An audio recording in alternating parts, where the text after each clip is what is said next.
Okay, we are back with you. Another new edition of Celtics Beat. I was going to say another nice new edition, but I don't know how kind this show is going to be, if I'm being honest. It's been a weird sort of run. I'm Adam Kaufman, Evan Valenti, our producer, sometimes host. Of course, we welcome in a good friend of the program, Sean Deveney from Heavy, from Forbes, from, everywhere. The man he runs the globe. How are you, bud? I'm doing well. How are you guys? I've been better. I've been Good. better, Yeah. John. I was just looking at the Celtics schedule, and as we know, and we can dive into this stuff a little bit later, the 7 games left and sitting 7th in the East and what that means for the play-in tournament and other thoughts on the play-in tournament around the league and all that good stuff. We'll save that. We'll get to it a little bit later in the show. The last handful of games, guys, I think is just such a perfect microcosm of this Celtics season in so many ways. Okay, you look at the game last Sunday, so a week ago Sunday in Charlotte, just embarrassed. Doors blown off. Terry Rozier is torching you. There's no Gordon Hayward. You don't even show up for that game, and everyone's making excuses after the fact, saying, we got to be better and all that good, all that stuff we're used to hearing. It's a north of 20-point loss. How do they rebound? How are they gonna stick their feet to the fire and respond? Well, they get embarrassed even worse by Oklahoma City at home. Not worse in the sense that, they lost by more. They only lost by 4, but worse because that is a team that had lost 14 straight games. You're in your building. They had played a back-to-back. You're well-rested, and they have no talent whatsoever to speak of. You're basically full, for the most part, at least in terms of what you need to have out there, artillery rise. You've got the power, and you go out there and you lose. I mean, good for the Leominster native, the head coach there for the homecoming in front of friends and family. But God damn it, what an awful performance by the Celtics in that game. So fine, what are they going to do next time out against Charlotte? They win, they recoup, they put their money where their mouth is. Jaylen Brown, he's a leader. He shows up. It's all I'm getting killed on Twitter. Great, wonderful. That's what you need. Charlotte kind of but they all count the same. That's all that matters. So then you have the game against the Spurs, which in and of itself is kind of the Celtics season, right? They go down by 32 points, and then complete one of the biggest comebacks in NBA history behind Jayson Tatum's historic 60-point performance. Mike Gorman called it one of the top 5 games he'd ever seen in his time with the Celtics, and the guy's been around for a little while. And an unbelievable performance by the team win of the year, Jayson Tatum, unbelievable. And they come back last night, they lose against Portland. They fall by 10. Kemba Walker's still sidelined. 4th straight game missed. And then the final minute of what was obviously a very winnable game, a very entertaining game for the most part, till obviously the refs got involved there late and it kind of skewed everything. But they're just in this injury-plagued season. You see Jayson Tatum and Jaylen Brown so fittingly, poetically colliding, and both leaving with injuries. Now, it's entirely possible neither one is serious. Tatum spoke post-game. He said he's okay. We don't have a concrete update right now on Brown. Maybe both will be out there for this next game. But good Lord, what we've seen from this sample of late to take us just perfectly into where we are in this season, Sean. Yeah, what a week, man! That does sort of sum up the season, especially the injury thing. And if you say this, then people, you're making excuses for them. You're doing this, you're doing that. But I have never seen a team that is a good team and a contending team. You see this happen to terrible teams, and they become, they go and get the 1st or 2nd pick in the draft the following year. From a contending team, from a team that is among the top, let's say 10 teams in the league, I've never seen this kind of year.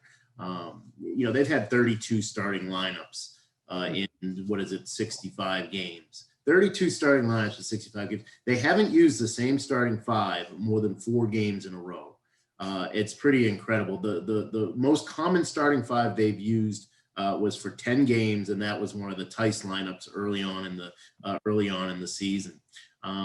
So look, injuries aren't an excuse, but they are a reason for a lack of chemistry, a lack of understanding how to play with each other, a lack of understanding, okay, what's going to happen when we get in tough situations, when we're in adversity, knowing what to do, knowing what to expect from this guy, that guy. When you haven't played together, then you don't have that sort of that comfort level.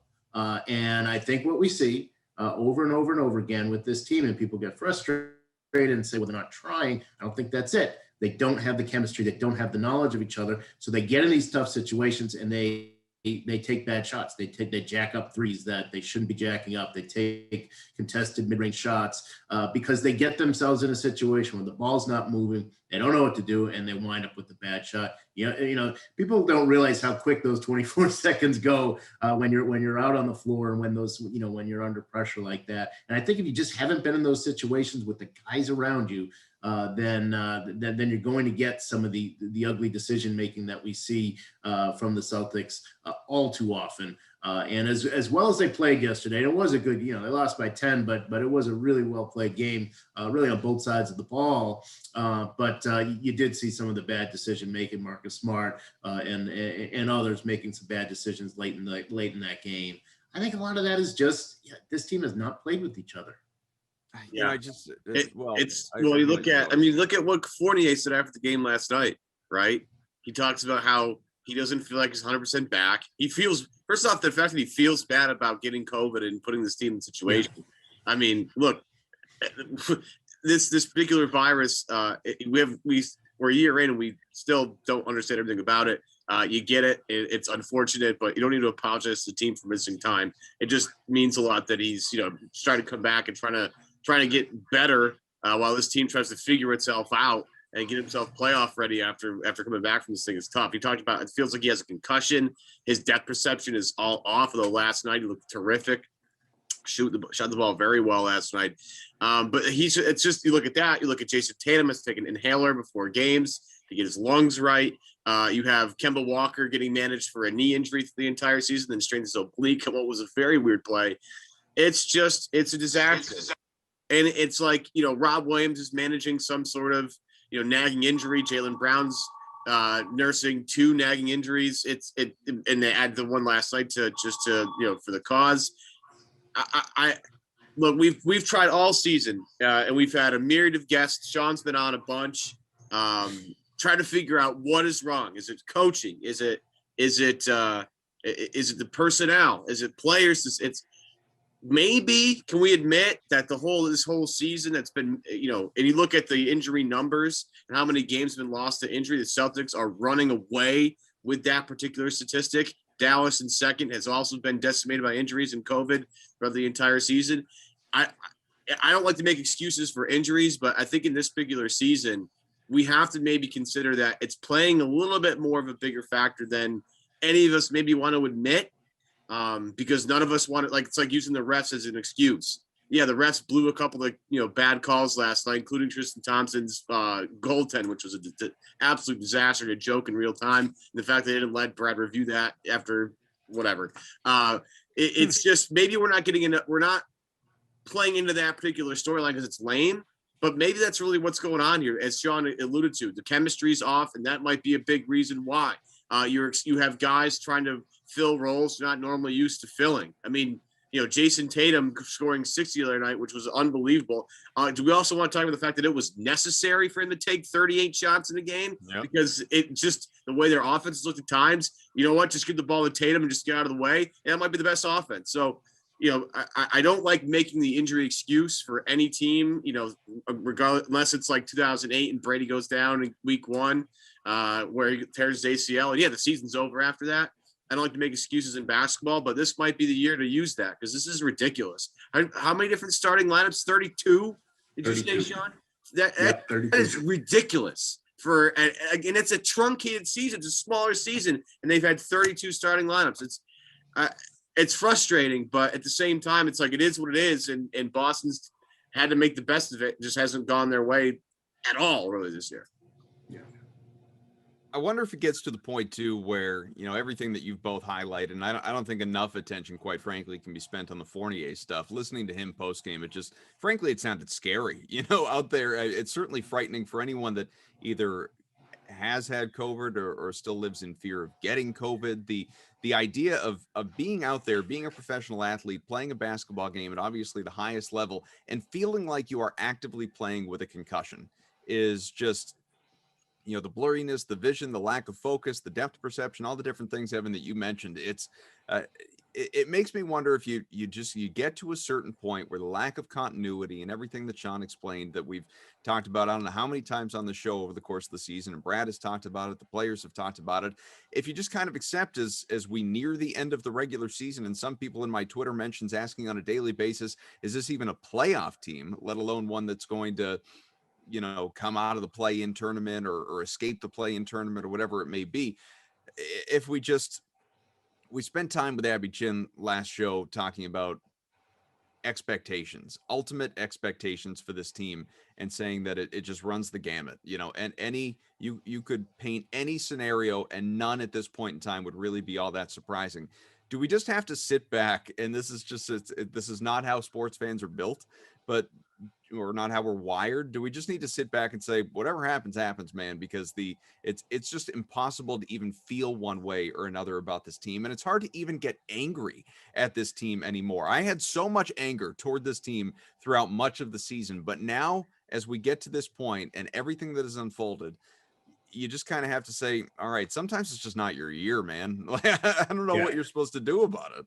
Yeah, I agree with that, and some of this does go back to the NBA itself, the way that they've approached this season, and the fact that we're playing this season the way we are, and whether that was a good idea to begin with, to come back before Christmas and get started then, when there weren't vaccines and there were, the whole COVID thing. If we were starting this season, say in February, it's a different sort of thing, not just in terms of training camp and that, but now, you've got vaccines, you've got, a much better understanding of what's going on, and you're going to have less of this wild card of COVID, which, I think the Celtics are up to something like 160 games that have been affected by COVID, whereas Indiana,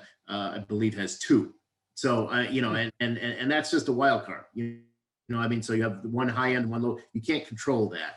And some of that's on the league for starting this thing, and the players agreed to it. I'm not saying it's all just the league; it's players too. The players could have fought them a little harder on that, but they didn't. Because they all wanted the financial benefits of starting early. So, some of this is the way this season was set up. It's not limited to the Celtics. I think the Celtics have been hit harder by it than anybody else in the league, but it's really not limited to that. I mean, you look at Miami and the situation they've been in, obviously a very disappointing year, but, a lot of that's been because of COVID. Dallas has been in a similar sort of situation. And teams that have, Utah has had practically a clean bill of health all year. And that's one reason why they're the best team in the league. So, health is always going to be a factor, but it just seems like because of the way the NBA set things up this year, it was always going to be a much, much bigger factor this time around than any other time around. So as things sit right now, you have the Celtics 7th in the Eastern Conference. And again, for anyone that is unfamiliar with the play-in tournament, the way this works is first 6 teams in each conference guaranteed a spot in the postseason. Then this 7 to 10, you're going to have those teams square off, and obviously 2 will emerge for the 7 and 8 seeds, and 2 will find themselves in the lottery. So the C's right now would be part of the play-in tournament, but it's so close. It is so close right now. The 4 through 8 seeds through Sunday. Of course, as we talk here Monday morning, you have the Knicks, who, granted, they're playing above their heads. Credit to them. You have the Hawks, a game and a half behind them in 5th. In 6th, the Heat, another half game back. Then the Celtics in 7th, just a half game out of 6th, 2.5 out of 4th. In the Hornets, who are a couple games behind the Celtics, are sitting in 8th. So C's, you'd love to see them avoiding a first round matchup with Milwaukee, obviously, if that's possible. Getting up to that 4 or 5 seed, but I mean, man, as of right now, what is it? Washington, I think that maybe would be their matchup. I'd have to pull it up and look at it. It doesn't really matter. I believe that's what it is. Yeah, they'd play Washington right now if the season ended. So as we know, there's a lot that happens before then. But even still, I think they play Charlotte, Adam, when they because it goes 7-8, and then the 9-10 play each other. Is that what it's dropped to now? Yeah. So it's 7. So that would intriguing, 1-game playoff there, Right. in Boston and Charlotte, no doubt. Yeah. So Boston would play Charlotte, and then the winner of that automatically gets 7, and then the loser would play either Indy or Washington. So it's just, a part of it, obviously, to that point, a little bit confusing for some that haven't paid, daily attention to it, as so many have out there stressing over the play-in tournament. I personally, I've never been a fan of the play-in tournament. I've said that in this show. So this is not me being LeBron or Mark Cuban or whoever else, saying as soon as your team is afflicted by it, all of a sudden we hate the play-in tournament. We can get to that. But as it relates to the Celtics, I mean, what is the most, never mind like best case scenario, we know what that is, but how do you think this unfolds? Do you feel like this is just an inevitability into the play-in tournament right now? No, I think they'll pull themselves up, at least to number 6. I do. The rest of their schedule is very, some of this is going to depend on Jaylen Brown, Sure, and how his ankle is, and whether they decide, we'd be better off going in the play-in tournament and giving Brown, 8 to 10 days off. If they do that, they wind up in the play-in tournament. Maybe he's healthy, and that's just how it goes.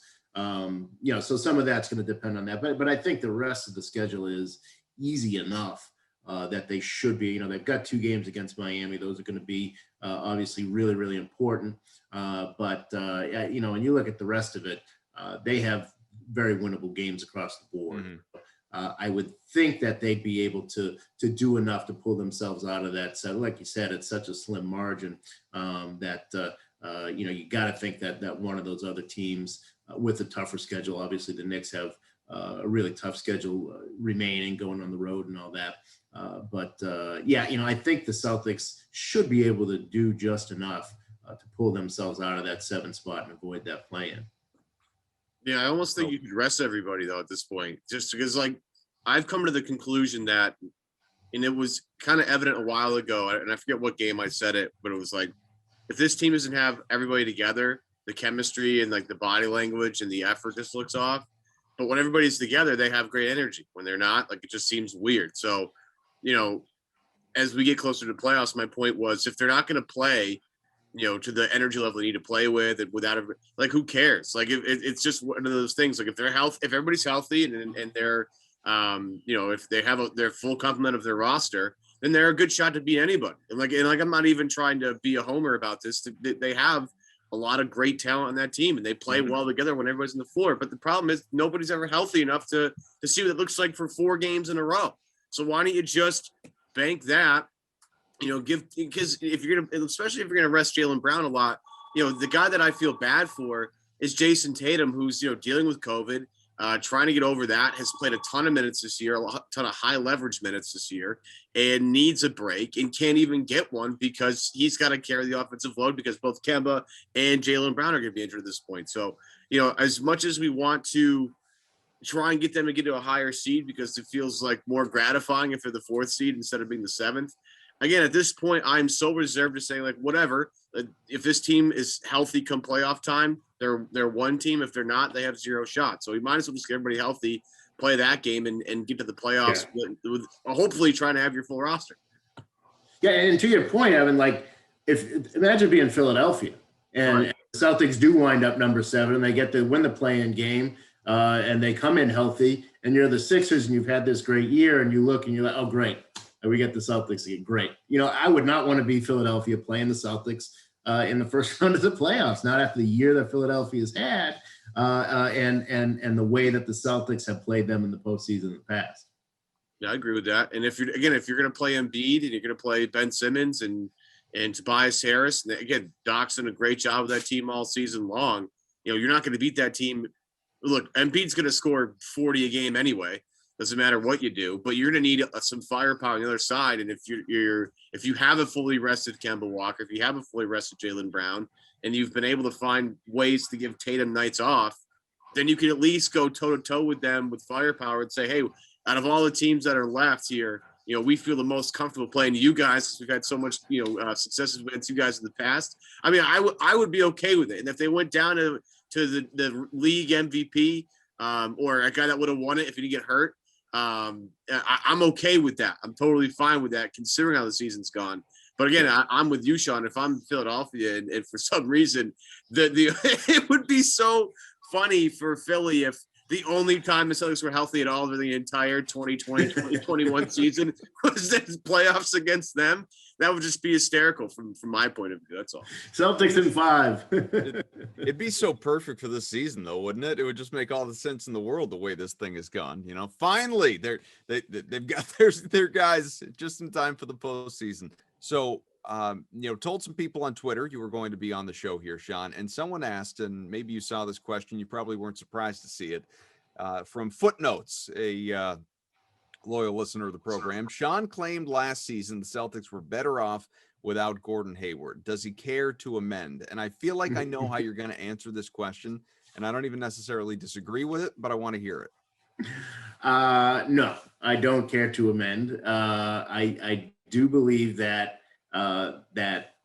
they were always going to need someone else. I just didn't think that guy was Gordon Hayward.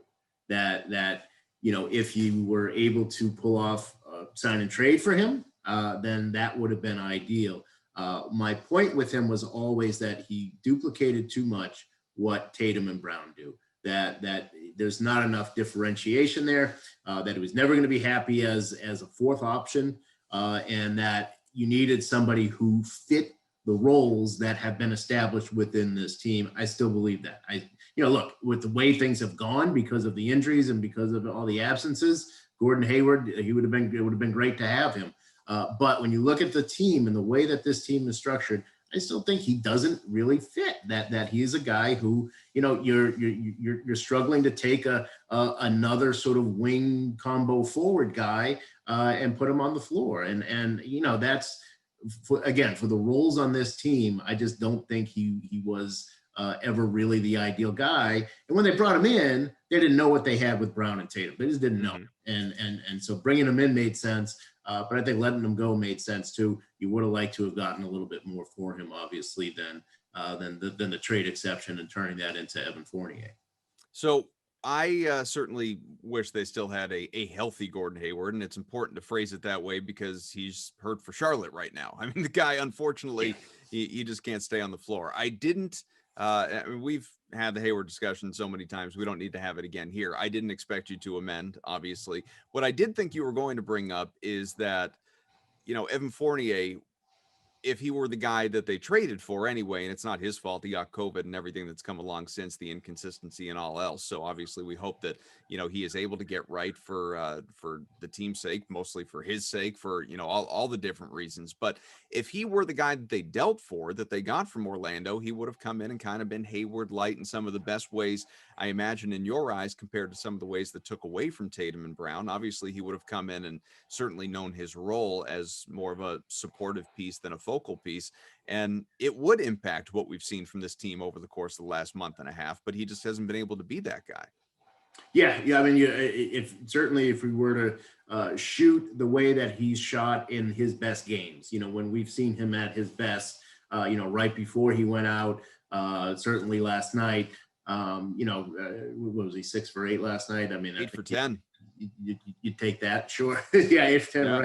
Right. So I think anybody who shoots 80%, you'd welcome that on your team. But no, I mean, but you're right. And you probably, if things had gone right and you're able to maybe get 2 players, because there's still money left on that trade exception. If you're able to get 2 players out of that deal, another role player, whether it's a big guy or whatever it may be, then I would still say that they're better off. And Evan Fournier is a much better role player for what this team is than what Gordon Hayward was ever going to be. He was never going to be happy as the fourth option, and he said that, and that's again, they didn't know he was going to be the fourth option when they signed him, and I don't think there's any hard feelings for him, wanting to go and take on a bigger role. In the spirit of guys emerging, though, and even it's all the more impressive, quite frankly, in the wake of COVID and the inhaler and everything that Evan talked about before with Jayson Tatum, what he is doing right now, and the 60-point game, not even, like being the fixture. Obviously, that was an unbelievable Should game, have been but 61. That was an and one. yeah. So there you go. He Nonsense. got robbed. Like him holding up the Dixie That's sheet a la Wilt. that's a big thing though of the all time leader in a game for the Boston Celtics. That's true. Huge accomplishment. No, it's Yeah.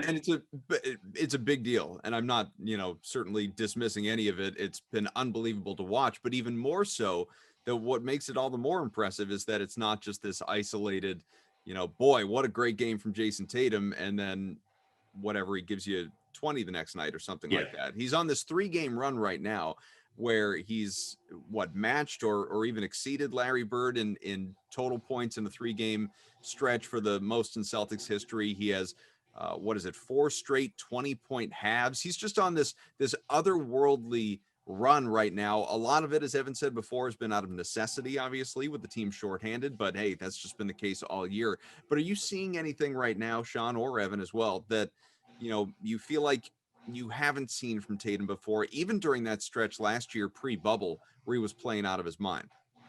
I think that so I think there's kind of a one thing, but in two facets. One is that I think his decision making is getting much sharper and getting sharper all the time. So I think there's that, and that is just part of maturing and having been a young guy and learning, making the mistakes and learning from it. But I think the other thing is that his mistakes now are such that he seems to put himself in a position where even his mistakes, even when he gets into a bad shot, he's still in a position to make a shot. He's still, his bad decisions aren't as bad as they used to be. I guess that's a good way to put it. So, even when he puts himself or he's forced into that position, because like you say, nobody else is making shots, he seems better able to handle that. And that's physical maturation. So I think there's the mental aspect where I think his decision making is sharper. I also think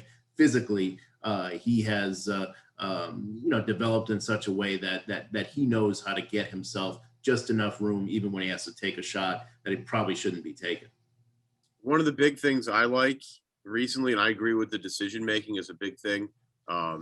His ability to attack immediately instead of wait and survey what the guy's doing. It's like, no, you attack and you let him adjust. You don't adjust to him. One of the things I want to bring up, which has been huge, if you go back to 4-9, this is the run that he's been on. There's one exception of a very weird game against the Lakers in which just a weird game on the road. I think we all watched that and it was just bizarre how the Celtics bench almost gave up a 27-point lead at one point in that game. But going back to that game against Minnesota, free throw attempts, 16, 8, 10, 0 against the Lakers, then 8, 8, 8, 7, 7, 8, 17. Music to my ears. That's what you want. That's the stuff I'm looking for. I'm looking for a guy that gets to the free throw line because he's such a good free throw shooter, gets him in rhythm as a shooter. Like, one of the things that people, I think, don't take a lot of, I just don't think about a lot, because I hear people like, oh, that sidestep 3 that Tatum takes off the dribble is a great shot. And I'm like, yeah, because he makes it a lot, but you also have to understand time and circumstance. If Tatum's 0 for 5 and takes that shot to go 0 for 6 or 1 for 6, that's a bad shot in my opinion, because he needs to get rhythm. And a lot of times guys get rhythm by going to the free throw line and knocking down 3 or 4 in a row. Then all of us, and these guys are unworldly shooters, especially today. Like, they're just, the shooting now is outrageous. I mean, Tatum's shot, again, the step back 30-footer that he takes and makes with regularity, it's an insane shot that 20 years ago people weren't taking multiple times a game on purpose. So it's like one of these things where if Tatum gets to the free throw line and establishes that rhythm early on in the game, it allows him to be a much better shooter. So when he's, taking those contested 3-pointers, they go in a lot more when he's in rhythm than when he's not. And if he's not in rhythm and he takes that shot and he misses it, that's a bad shot, because all he has to do is find a way to the free throw line. They're easy points, just no defense, no time off the clock. And Tatum's an efficient shooter. So that's the number that gets me the most excited, guys. So I want to make sure, especially in the interest of time, so we've got you about 10 more minutes or so, and I do want to get to the LeBron and Cuban comments and all that stuff as well. But Evan knows at least once a show I'm going to say something stupid. Well, here's today's. Okay, so over this last 3-game run, we've seen, as we just talked about, Jayson Tatum play absolutely out of his mind, but these have still been close games. You know, they didn't even win the Portland one, as we know. The other, you know, they needed the overtime victory to come back from down 32 in the 60-point effort for Tatum, and obviously the Charlotte game as well. So Tatum has been great. And that's where it's at. It's, you know, what else? And, well, the and here is an acronym, folks. It's Aaron Nesmith dominance. That's what it is. Aaron Nesmith dominance, Sean, because you can't win these games right now, or even be close in these games right now without Aaron Nesmith. That is not even overstating it. That is just a reality. The rookie has gotten comfortable. He's gotten an opportunity. He's made shots, and the way that he has shot, you look at, you know, his game log over these last few. You know, he's got that 15-point game against Charlotte. It's oh my God, we've never seen anything like this from Aaron Nesmith so far in his rookie year. You know, early on it was Peyton Pritchard. When's Nesmith going to contribute? You know, he's always been heart, hustle, energy, all that. But when's he actually going to put the ball, you know, in the cylinder? Well, 15 and then 16 each of the last 2 games. So he is on a good, consistent run right now. And, you know, the field goals, 6 out of 7, 7 out of 9, 6 out of 12. He's hitting, you know, almost all of his 3-pointers. He's a total of, let's see, 8 for 12 from 3. Yeah. He's not getting to the free throw line. He's rebounding the ball, by the way. In these 3 games, he has a total of 19 rebounds. And this is all while he's getting himself into horrible foul trouble. He's coming within 1 foul of fouling out in all 3 of these games. So, which again speaks in part, I mean, he's a little erratic, but it speaks in part again to just the energy, the mindset, what he needs to bring. I think there's a reason, and I'm paraphrasing the tweet that Marcus Smart tweeted out the other day saying, yeah, I mean, Tatum's playing out of his mind and this is awesome, but like, let's celebrate Aaron Nesmith and what he's doing right now, because he is just such a big part of what is leading to any sort of victories that we're getting here during this stretch. I don't think we could say enough about what he's doing lately. Yeah, and it's rare. I mean, you see this kind of thing from a rookie on a team that's out of contention, that's not playing for, you know, that they get a chance late in the year and garbage games and they put up numbers. This guy is putting up numbers in important situations for a team that he hasn't done much for all year. You know, that like you said, he's had some flashes here and there, but certainly has not been as good a shooter as we've seen lately, and as good a shooter as he's supposed to be coming out of college. That was the big, the big benefit of him. Orlando really wanted him. The pick after the Celtics took him, I think the Celtics 14, so Orlando was 15. Yeah, 14. He wasn't going to get past Orlando at 15. Celtics grabbed him at 14, and then for the first 75% of the seasons, we've said, what's with this guy? But now you kind of see why teams really liked him on both ends of the floor. Pretty good defensive player too, just his ability to knock down shots. That is something that I've been waiting for. I know most Celtics fans have been waiting for all year. And again, you just don't really see this kind of sudden production on a good team from a rookie late in the year. It really does add a new wrinkle when the playoffs do start. And teams, if you're going to play the Celtics early on in the playoffs and you haven't had a chance, or you will have had a chance to scout most of their guys, you're not going to have much on Aaron Nesmith, and he could be a little bit of a wild card in that postseason. Who would have thought he'd be part of the rotation too? Right. Well, yeah, but I said at the beginning of the year when he wasn't playing that much, it's only because defensively he was a disaster.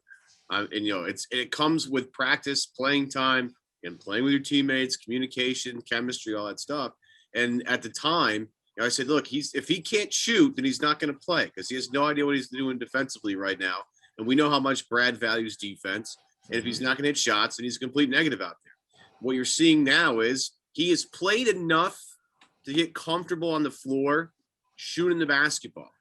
And now that he's shooting the basketball better, it gives you an opportunity to play him a little bit more. And as he gets more comfortable with his teammates, he's going to get better defensively. He's a good athlete. He's got length. He's got size. So it's not like he's going to be a total stiff out there defensively. He has the tools to be a good defender. it just takes time to get up. Again, this is a guy who played half a season in college and had no training camp. It just essentially walked on the NBA. The speed of the game is way different. So, he got a lot of flack for getting picked at 14, especially with Saddiq Bey going a little bit later, and who has been tremendous for Detroit. And I love Saddiq. But Danny saw a guy that could really hit shots, and maybe has some potential that we haven't seen yet.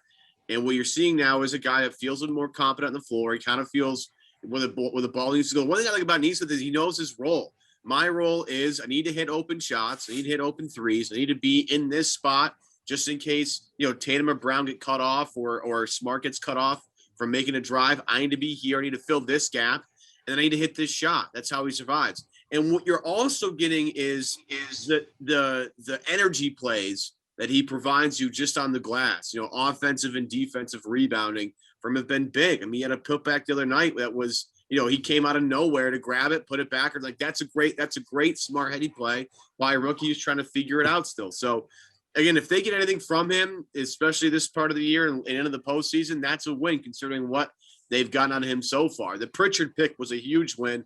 I love the way he plays. He's a perfect, scrappy, third guard that they have. He's going to play big minutes, not just this year, but in years to come. But the Nesmith reemergence or emergences in general has been awesome. And because he's hitting shots, he's staying on the floor. And if he can continue to do that, this team can continue to grow around him a little bit. And they can insert him in different lineups and things. But it's been encouraging the past couple of games. Just looking ahead at some of what's to come here. So before we do get out of here, and I guess I could have sprinkled it in with the play-in tournament conversation before, but Sean, what do you make of sort of the league-wide perception of the play-in tournament? You have Mark Cuban, some of the Mavs being, very vocal about not liking it. LeBron saying whoever came up with, this belief should be fired.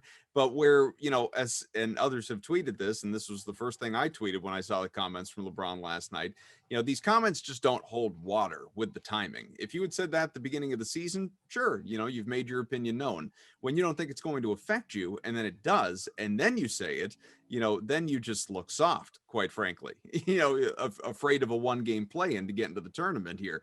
Now, I don't like the play-in tournament either. I think it's actually great for the league. I think it's great to, keep more and more fan bases invested and interested in their team's success ultimately than has done in the past. You don't have any of those teams that the whole idea is preventing or limiting tanking. Well, you're seeing a lot more of that, obviously. More of these teams, most teams right now are within striking distance of the play-in tournament, and seems like a lot want to be there. Now, maybe that is unique to this year, but it feels like the play-in tournament is around to stay.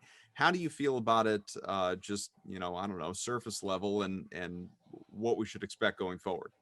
Yeah, I actually like it. I think that as we've seen in the past, you're going to get some teams that, geez, you remember maybe 8, 9, 10 years ago in the Western Conference, you'd have teams that won 47 games and didn't have a crack at the playoffs. You're going to get things like that. Yeah, I have no problem with expanding it a little bit, giving more teams an opportunity, and going from there. It's not a huge, it's a few games. It's 2, maybe 3 games, 4 at the most, and that's it. So it's not something that is, very intrusive, but it does add a little bit of an element, a little bit of a wrinkle. It reminds me of, the wild card. When baseball brought in the wild card, the purists their heads were exploding, and this is the end of the world as we know it.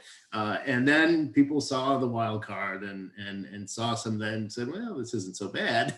And of course, you'd never think of taking it away now. And I kind of think it's going to be that way in the NBA, that within a few years, it'll just kind of be how things are. But you're right about some of the hypocrisy here that, LeBron 1 year ago was saying, they should have something where the 6th seed plays the 10th seed, all these teams that are so close. And now that he's got one of the teams that is involved in of course, Mark Cuban voted for it as a member of the board of governors. This thing passed unanimously.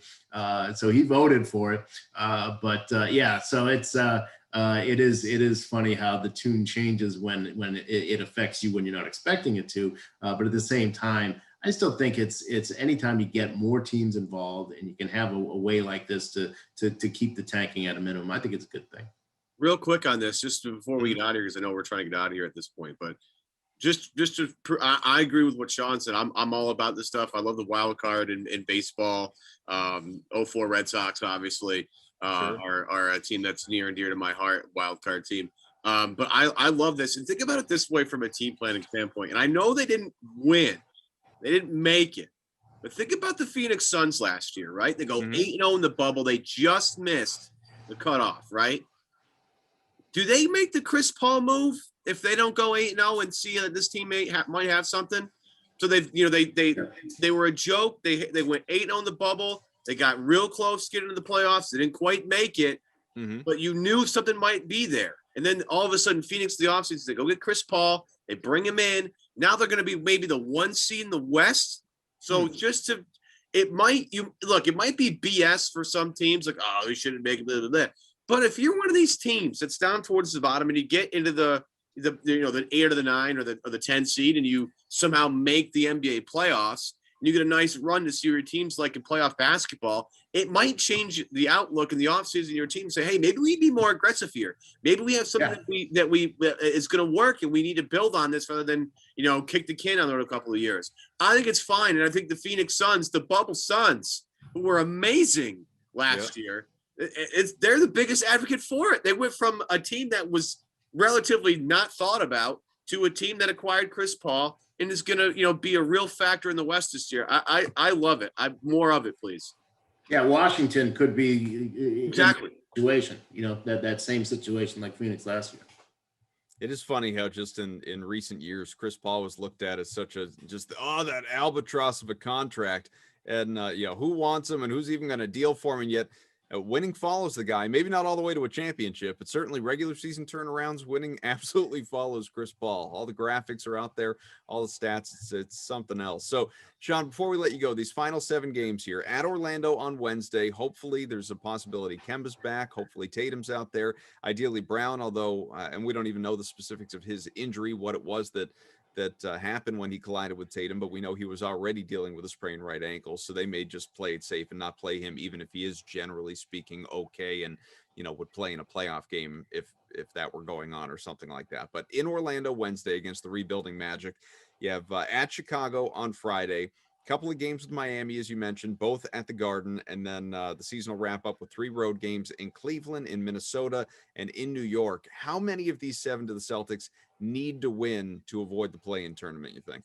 I think they need to win 4, and I think 4 is easy there. 5 and 2 is realistic. Even with the game against the Knicks and the 2 against the Heat, they should be able to go 4 and 3. I think that's enough to get them. Especially when you look at some of the other schedules, that's enough to get them out of that 7 seed. I think they could realistically go 5 and 2, though, even with some of the injuries that they're dealing with. They'll probably go 7-0 and dupe us all into thinking they're championship contenders again. What? Just wait, folks. Just wait. If it happens, you heard it here first. Our thanks to Evan Valenti. I am Adam Kaufman. Subscribe, rate, review, all that good stuff for Celtics Beat. We hope you do. And Sean, thanks as always for joining us. Okay, thanks, guys. All right, new show coming again later this week. It'll be a 2-for week after we were a little lazy last week. Thanks for hanging out.